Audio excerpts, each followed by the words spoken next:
Joined from Arlington, Virginia, with ABC News consultant and former top White House counterterrorism official Richard Clarke. And Richard, let's begin with the meeting the president is having this afternoon. You spent much of your government career in meetings like this. What is the president likely to hear today, and what is he likely to say and do after the meeting?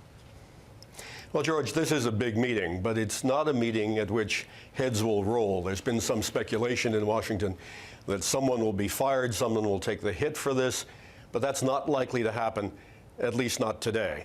What he's going to hear instead is work that has already been done over the course of the last week to increase the number of people being screened, deny more visas, make it more difficult for this kind of event to happen again. But then there are big decisions to be made about, do we install new intrusive screening devices that invade privacy? I want to ask you about that in a second, but first let me press you on this idea that no heads are going to roll, because I'm hearing the same thing from my sources in the administration. But why not?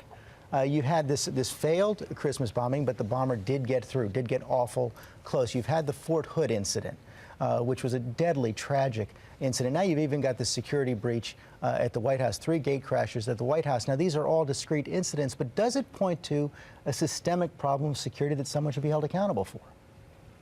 Well, no, it really doesn't. I mean, if you look at the specific mistakes that were made, there were mistakes made by very low-level people in a number of different agencies. For example, someone in CIA sat on a report for 2 weeks that should have been distributed immediately.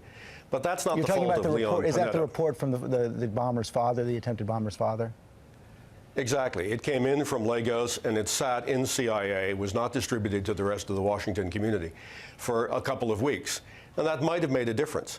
But that's a mistake by someone very, very far down in CIA and not a reason to fire the director. But isn't this exactly the kind of connecting the dots problem that the reforms instituted after 2001 were designed to prevent? That's what the National Counterterrorism Center is for, isn't it? Absolutely. And we all thought that the reforms had been put in place so that most of this would be automatic in the future, so that low-level officials couldn't make a mistake. But there's always a human in the loop, George.